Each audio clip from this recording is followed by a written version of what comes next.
Halo teman-teman ASN di seluruh Indonesia, kita semua tahu ya, transformasi digital itu bukan lagi sekedar wacana atau materi seminar. Ini udah jadi realita kita sehari-hari, cara kita bekerja, cara kita melayani.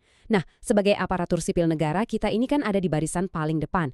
Jadi dalam beberapa menit ke depan, yuk kita kupas tuntas gimana caranya kita bukan cuma ikut arus, tapi justru jadi pemain utamanya dalam perubahan ini. Coba deh, kita refleksi sejenak. Jujur sama diri sendiri. Kalau tiba-tiba ada sistem kerja baru, atau ada aplikasi yang wajib banget dipakai, atau mungkin alur birokrasi yang dirombak total, apa sih yang pertama kali Anda rasakan?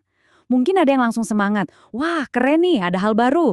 Tapi saya yakin banyak juga yang dalam hati bilang, aduh nambah kerjaan lagi, atau mungkin sedikit cemas dan khawatir. Tenang, semua perasaan itu normal banget, dan justru dari situlah kita mulai pembahasan kita. Oke, sekarang coba kita lihat dari kacamata yang lebih luas. Kita ini sedang masuk ke sebuah babak baru. Era di mana digitalisasi itu bukan cuma soal ganti cara kita ngetik laporan, tapi ini adalah kesempatan emas buat merevolusi cara kita melayani masyarakat Indonesia. Nah, ini dia intinya. Pergeseran ke dunia digital ini bukan lagi pilihan yang bisa kita tawar-tawar. Ini tuh sebuah keharusan, sesuatu yang pasti terjadi. Dan tujuannya mulia banget, cuma satu. Gimana caranya kita bisa menciptakan pelayanan publik yang lebih gesit, lebih efisien, lebih transparan, dan pastinya jauh lebih baik buat setiap warga yang kita layani. Oke, pertanyaannya, kalau tujuannya sebagus itu, kenapa ya rasanya kok berat banget prosesnya? Kenapa sering ada hambatan? Nah, di bagian ini kita akan coba bedah sisi manusianya. Kenapa sih sebagai manusia, kita itu punya naluri untuk menolak hal-hal yang baru? Yang menarik itu ada di definisinya. Jadi resistensi atau penolakan terhadap perubahan itu ternyata bukan soal karakter kita lemah loh. Ini adalah reaksi yang sangat alami dan manusiawi. Otak kita itu emang dirancang untuk suka sama yang namanya rutinitas, yang namanya kebiasaan. Jadi wajar banget kalau alur kerja yang udah kita hafal di luar kepala tiba-tiba diubah, pasti ada sedikit perlawanan. Kuncinya adalah kita paham soal ini, bukan malah menyalahkan diri sendiri atau rekan kerja. Ilustrasi ini menggambarkannya dengan pas banget. Di sebelah kiri itu zona nyaman. Tempat di mana semuanya terasa familiar, bisa diprediksi, dan aman. Tapi semua hal hebat, inovasi, pembelajaran, peluang baru, itu semua adanya di zona pertumbuhan.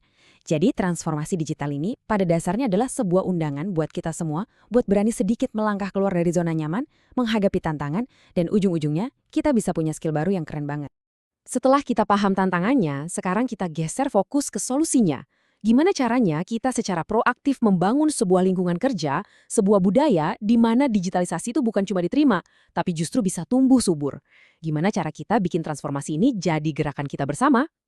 Tentu ini nggak bisa instan ya. Paling tidak ada 4 langkah nyata yang bisa kita jalankan. Pertama, identifikasi dulu. Kita ini butuhnya skill apa sih yang paling relevan? Mungkin bukan cuma soal cara pakai aplikasi, tapi juga analisis data sederhana atau cara komunikasi digital yang efektif. Kedua, baru adakan pelatihan yang praktis, yang benar-benar bisa langsung dipakai kerja. Ketiga, yang paling penting, dorong penerapannya dalam tugas sehari-hari. Dan terakhir, jangan lupa, selalu diukur dan dievaluasi, biar programnya makin lama makin pas. Dari semua strategi dan langkah-langkah tadi, sebenarnya ada 2 faktor yang jadi penentu utama keberhasilan. Uniknya, 2 faktor ini bukan soal teknologi sama sekali, tapi soal manusia, yaitu kepemimpinan yang mendukung dan komunikasi yang efektif. Kutipan ini, wah kena banget ya. Tugas seorang pimpinan di era digital itu ternyata bukan untuk jadi orang yang paling jago teknologinya, tapi jadi orang yang paling bisa bikin timnya berdaya.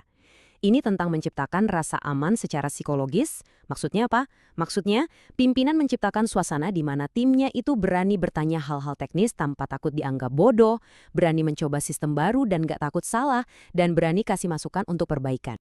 Nah, kepemimpinan yang hebat itu dieksekusi lewat komunikasi yang hebat juga. Cara perubahan ini dikomunikasikan itu sama pentingnya dengan perubahannya sendiri. Komunikasinya harus transparan. Jelaskan kenapanya. Pesannya juga harus konsisten dari semua level pimpinan. Dan yang penting harus 2 arah, jadi ada ruang buat kita kasih feedback. Terakhir harus inspiratif, supaya kita semua bisa lihat gambaran masa depan yang lebih baik yang mau kita capai bersama. Kita sudah sampai di bagian akhir, dan ini mungkin pesan yang paling penting dari semua yang kita bahas. Kita sudah ngomongin soal sistem, soal budaya, soal pimpinan. Tapi pada akhirnya, semua itu akan kembali ke satu titik, ke individu. Kembali ke diri Anda. Betul sekali. Transformasi digital yang kita lihat secara nasional ini pada dasarnya adalah gabungan dari jutaan langkah kecil dan perubahan pola pikir dari setiap individu. Setiap kali Anda memberanikan diri mencoba fitur baru di aplikasi kantor, setiap kali Anda dengan sabar mengajari rekan kerja yang mungkin sedikit kesulitan, setiap kali Anda memberikan masukan yang membangun, saat itulah Anda sedang ikut membangun masa depan pelayanan publik Indonesia. Jadi, saya ingin menutup sesi kita dengan satu pertanyaan sederhana untuk Anda bawa pulang dan renungkan. Nggak perlu rencana yang besar dan rumit, cukup satu langkah kecil saja. Apa satu hal kecil yang akan Anda lakukan besok? Mungkin belajar satu fungsi baru di Excel, atau menawarkan bantuan ke teman, atau sekedar membuka pikiran terhadap ide baru untuk menjadi bagian dari solusi? Jawabannya ada di tangan kita masing-masing.